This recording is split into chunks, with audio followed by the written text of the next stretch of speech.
Hello friends, स्वागत है आपका अपने यूट्यूब चैनल कृतिका की पाठशाला में। दोस्तों आज हम लोग वायुगास्की के सिद्धांत को देखेंगे। इसको देखेंगे, वायुगास्की के सिद्धांत को देखेंगे।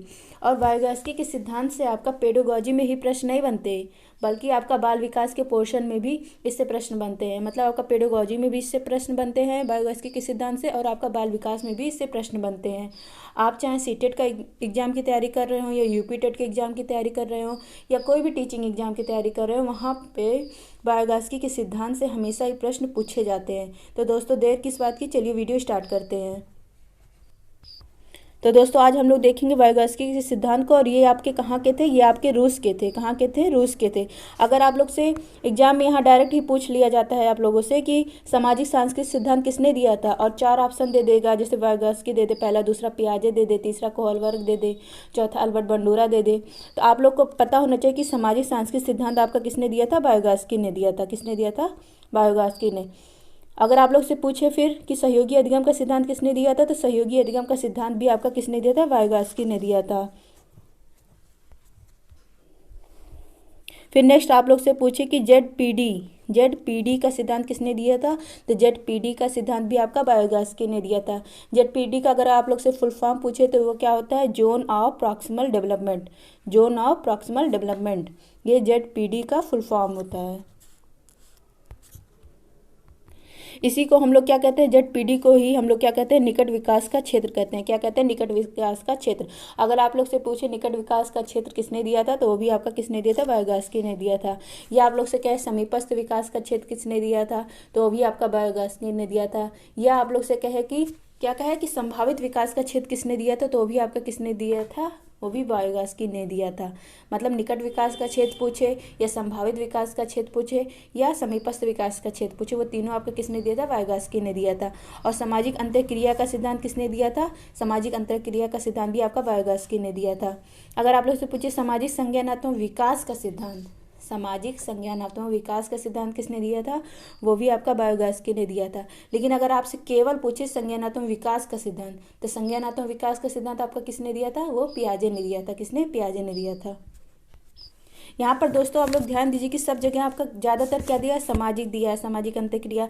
तो वायुगास्की का सिद्धांत कहता है कि जो बच्चे हैं, बच्चों का विकास कहाँ होता है? समाज के द्वारा होता है। बच्चों का विकास समाज के द्वारा होता है। बच्चा जब अपने समाज और संस्कृति से अंतःक्रिया करता है, मतलब बच्चा जब समाज और संस्कृति से अंतःक्रिया करता है, तो उसका विकास होता है। मतलब सामाजिक अंतःक्रिया के बाद बच्चे का विकास होता है। मतलब वायुगास्की के अनुसार बच्चा जब समाज में रहता है तभी बच्चे का विकास होता है। वहीं पियाजे इसका उल्टा कहते हैं। पियाजे कहते हैं कि बच्चे का विकास उम्र के अनुसार होता है। जो बच्चा है उसका विकास का कैसे होता है? उम्र के अनुसार होता है। इसीलिए पियाजे ने उम्र के अनुसार जो संज्ञानात्मक विकास की 4 अवस्थाएं दी हैं, वो किस पर आधारित है? वो उम्र पर ही आधारित है। मतलब पियाजे के अनुसार बच्चे का विकास उम्र के अनुसार होता है, और जबकि वायुगास्की कहते हैं कि बच्चे का विकास समाज के साथ अंतःक्रिया के बाद होता है। और यहाँ पे एक पॉइंट और भी जान लीजिए, एग्जाम में आपका बार बार पूछा जाता है। वायुगास्की के अनुसार सबसे पहले बच्चा जो है, वायुगास्की के अनुसार सबसे पहले बच्चा जो सीखता है, वो सबसे पहले क्या सीखता है? सबसे पहले वो भाषा सीखता है। क्या सीखता है? वो सबसे पहले भाषा सीखता है। उसके बाद क्या सीखता है? उसके बाद उसके अंदर विचार आते हैं। सबसे पहले भाषा आती है, फिर क्या आते हैं? विचार आते हैं। वहीं आपका पियाजे कहते हैं कि बच्चे में सबसे पहले क्या आते हैं? सबसे पहले विचार आते हैं, फिर आपका क्या आता है? भाषा आता है। मतलब इनके पियाजे के अनुसार सबसे पहले विचार आते हैं, उसके बाद क्या आती है? भाषा आती है। वहीं आपका वायुगास्की कहते हैं कि सबसे पहले क्या आती है? भाषा आती है, फिर विचार आते हैं। इसको हम लोग एक ट्रिक के माध्यम से भी याद कर सकते हैं। जैसे अगर आप लोग को देखिए, पियाजे में छोटी ई की मात्रा है। क्या है? छोटी ई की मात्रा। अगर आप लोग से पूछे पियाजे के अनुसार सबसे पहले क्या आता है, तो देखिए ये भी छोटी ई की मात्रा, ये भी छोटी ई की मात्रा। तो सबसे पहले पियाजे के अनुसार क्या आते हैं? विचार आते हैं। अगर वायुगास्की के अनुसार पूछे कि सबसे पहले क्या आता है, तो देखिए इसमें क्या है? आ की मात्रा है। और भाषा में भी आपका क्या है? आ की मात्रा है। तो वायुगास्की के अनुसार सबसे पहले क्या आता है? भाषा आता है, उसके बाद विचार आते हैं। ये ट्रिक से आप लोग याद कर सकते हैं। दोस्तों एक बार हम लोग फिर से वीडियो को मतलब ये सिद्धांत को देख लेते हैं, उसके बाद हम लोग आगे बढ़ते हैं। अगर आप लोग से पूछा जाए कि सामाजिक सांस्कृतिक सिद्धांत किसने दिया था, तो सामाजिक सांस्कृतिक सिद्धांत आपका वायुगास्की ने दिया था। सहयोगी अधिगम का सिद्धांत भी आपका वायुगास्की ने दिया था। जेड पी डी का सिद्धांत किसने दिया था? वो भी आपका वायुगास्की ने दिया था। यहाँ पे देखिए सहयोगी अधिगम का सिद्धांत है, तो ये तो वायुगास्की ने दिया था। अगर आप लोग से पूछे सामाजिक अधिगम का सिद्धांत आगे क्या लग रहा है, सामाजिक अधिगम का सिद्धांत, तो वो किसने दिया था, एल्बर्ट बंडूरा ने दिया था। यहाँ पे ध्यान देने वाली बात है। और फिर आप लोग, अगर आप लोग से पूछे कि निकट विकास का क्षेत्र किसने दिया था, तो ये भी आपका वायुयास्की ने दिया था। चाहे निकट विकास का क्षेत्र कहे, चाहे समीपस्थ विकास का क्षेत्र कहे, या आपका क्या कहे, संभावित विकास का क्षेत्र कहे, तो तीनों आपका किसने दिया था, वायुयास्की ने दिया था। फिर नेक्स्ट आपका क्या है, अगर आप लोग से पूछे सामाजिक अंतःक्रिया का सिद्धांत किसने दिया था, तो सामाजिक अंतःक्रिया का सिद्धांत भी वायुयास्की ने दिया था। फिर सामाजिक संज्ञानात्मक विकास का सिद्धांत भी आपका वायुयास्की ने दिया था। आगे हम लोग किसके बारे में पढ़ेंगे, आगे हम लोग इसके फोल्डिंग के बारे में भी पढ़ेंगे, जो इसके फोल्डिंग भी आपका किसने दिया था, वायुयास्की ने दिया था। अब नेक्स्ट अगर आप लोग से पूछे सहयोगी अधिगम सिद्धांत किसने दिया था, तो ये आपका वायुयास्की ने दिया था। अगर आप लोग से पूछे सहयोगी अधिगम शिक्षा होती क्या है, कोऑपरेटिंग लर्निंग क्या होती है, तो ये हम लोग जानते हैं कि कोऑपरेटिंग लर्निंग क्या होती है। ये जानते हैं ये क्या होती है, जब ज़्यादा सीखने वाला, मतलब जो ज़्यादा जानता हो और कम जानने वाले की सहायता कर देता है, वो क्या कहलाता है, कोऑपरेटिंग लर्निंग कहलाता है। ये देखिए यहाँ पे, जब ज़्यादा जानने वाले कम जानने वाले की सीखने में सहायता करते हैं, तो वो क्या कहलाता है, तो सीखना प्रभावी होता है। यही आपका सहयोगी अधिगम शिक्षा भी कहलाता है। और जब ज़्यादा जानने वाला कम जानने वाले की मदद कर देता है या सहायता कर देता है, तो वहाँ पे सीखना क्या होता है, प्रभावी होता है। यही आपका क्या कहलाता है, सहयोगी अधिगम शिक्षा कहलाता है, कोऑपरेटिंग लर्निंग कहलाता है। अगर आप लोग से कहे कि सहयोगी अधिगम शिक्षा की सहायता, मतलब इस तरह के जो बच्चे हैं उनकी सहायता हम लोग कैसे करें, तो इनकी सहायता हम लोग कैसे करें, ZPD की तरह करें, मतलब ZPD में करें। किस में करें, जोन ऑफ प्रॉक्सिमल डेवलपमेंट में करें। किस में करें, जोन ऑफ प्रॉक्सिमल डेवलपमेंट में करें, ZPD में करें। जोन ऑफ प्रॉक्सिमल डेवलपमेंट को हम लोग क्या कहते हैं, निकट विकास का क्षेत्र कहते हैं, या समीपस्थ विकास का क्षेत्र कहते हैं, या संभावित विकास का क्षेत्र कहते हैं। मतलब निकट विकास के क्षेत्र में ही सहायता करनी चाहिए, जब बच्चे को ज़रूरत हो जितना, उतना ही मदद करना चाहिए, उससे ज़्यादा नहीं। जब आवश्यकता पड़े बच्चे को तभी मदद करनी चाहिए। अब हम लोग जानते हैं कि ये आपका ZPD होता क्या है, मतलब जोन ऑफ प्रॉक्सिमल डेवलपमेंट, ये होता क्या है, ये हम लोग देखते हैं। अब दोस्तों देखिए, ये क्या है आपका, ये आपका ZPD है। क्या है, ZPD। यहाँ पे देखिए 3 सर्किल बने हुए हैं। कितने, 3 सर्किल बने हैं। पहला सर्किल जो है, जो पहला सर्किल है वो कह रहा है कि जो मैं कर सकता हूँ, मतलब यहाँ पे किसी की आवश्यकता की ज़रूरत नहीं है इसको, ये कह रहा है जो मैं कर सकता हूँ। फिर दूसरा सर्किल है, कह रहा है जो मैं सहायता से कर सकता हूँ, मतलब अगर उसको थोड़ा सा भी सहायता मिले तो वो कर सकता है। और फिर तीसरा सर्किल है, ये कह रहा है जो मैं नहीं कर सकता, यहाँ पे अगर इसको सहायता मिलेगी तब भी ये नहीं कर सकता। मतलब जो पहला सर्किल है इसमें सहायता की ज़रूरत नहीं है, और दूसरे सर्किल में अगर थोड़ा सा सहायता मिल जाएगा तो ये कर लेगा। और जो आपका तीसरा सर्किल है, इसमें अगर आपको, मतलब इसको बच्चे को सहायता मिलती भी है तब भी वो नहीं कर पाएगा। अब देखिए, जो पहला आपका सर्किल है, जो मैं कर सकता हूँ, इसमें किसी बच्चे को मतलब साइकिल चलाने आती है, मतलब इसमें किसी की सहायता की ज़रूरत नहीं है, उसको साइकिल चलाने आती है।